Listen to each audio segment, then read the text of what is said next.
Hello friends, today I'm going to walk you through installing Ubuntu version 20.04 in your laptop. So I have my ISO file copied to my USB drive, which now I'm going to plug into my laptop. Now I'll turn on my computer and select the boot menu.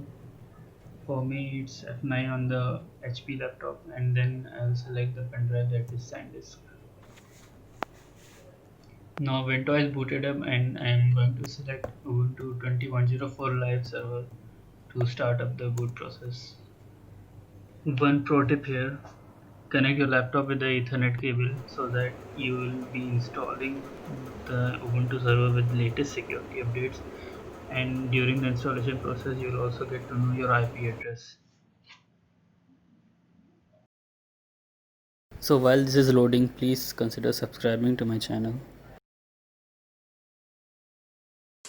I have an upcoming series where I am going to show you how to set up your own server at your home using an old laptop.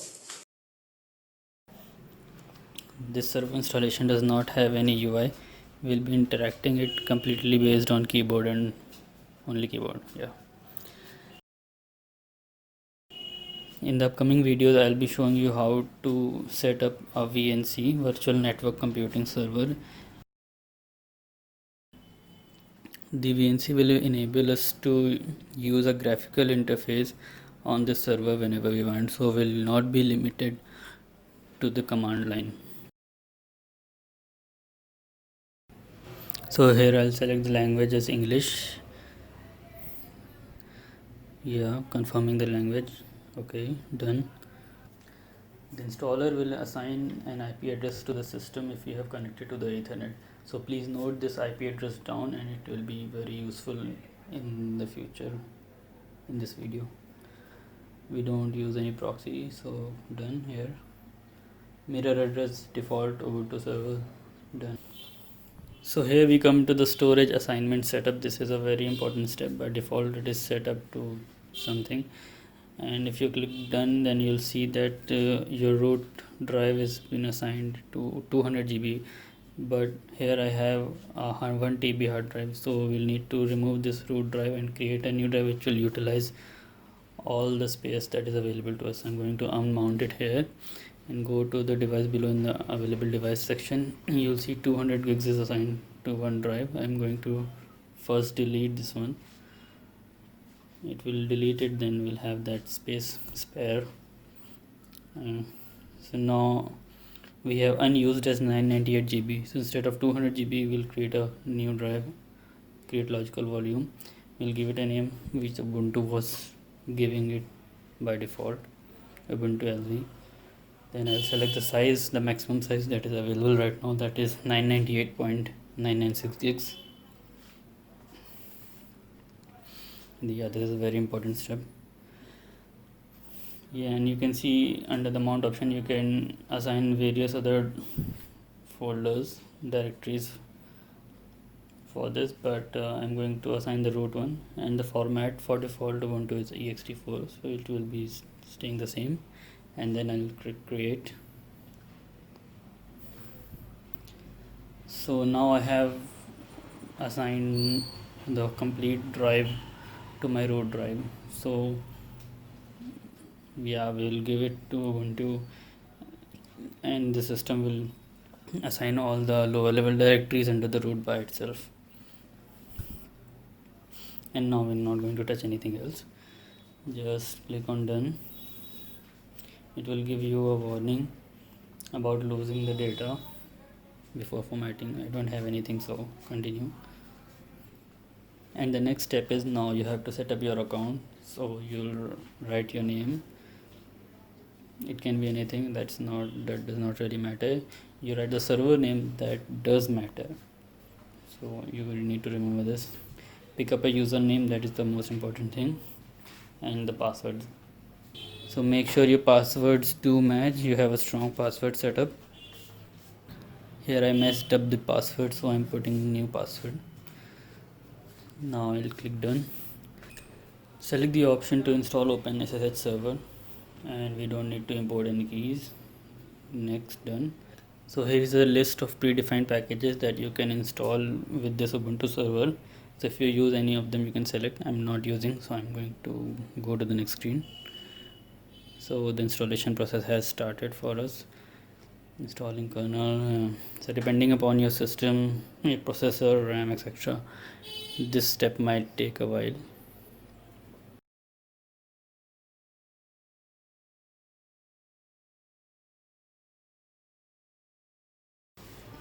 Once everything is done, we'll just select the reboot option. You might get a small error.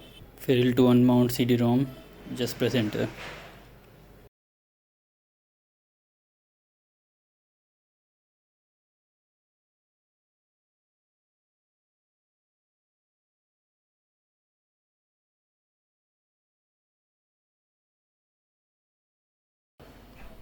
After installation, the first boot up might take a while, as you can see. Once you get the login screen, just wait for some more time because there are still some services that are loading.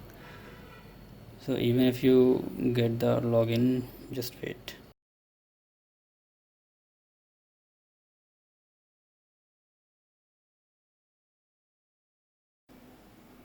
And here we go, we can now log into our Ubuntu server with the username and password that we have set up earlier.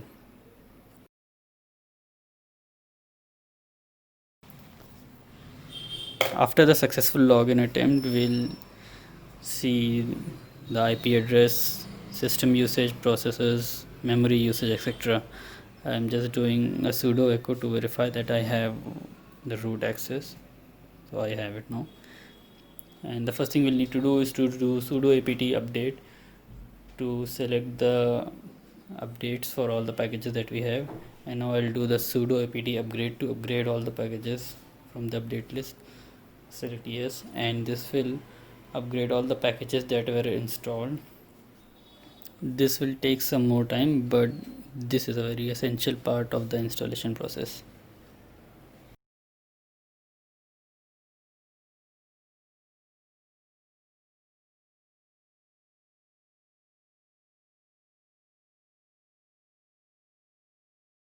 So once it gets updated, I'll do one more thing. We'll try to reboot it and see if it's working fine or not. So you can give the command sudo reboot and enter, and we'll start the reboot.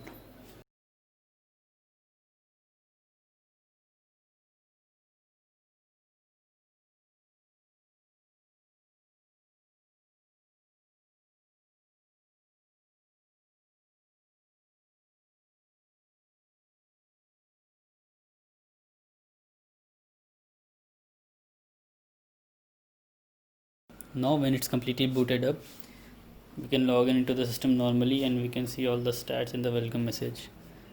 But we are not done yet. We need to log into a server from a remote system, not this system. The server is supposed to be staying at a place and we do not need to touch it. So now we'll proceed with logging into the server from a remote system using SSH. This is very simple.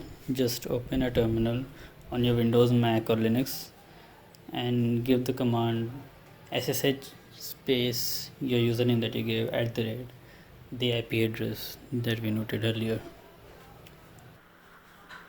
And while I'm logging into my server here, my next video would be about how to log in into this server without any password.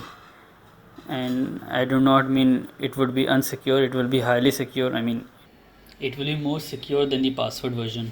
So in the next video I'll be showing you how to enable passwordless login with security. It will involve RSA keys generation and all that. So subscribe to this channel and stay tuned for the next video.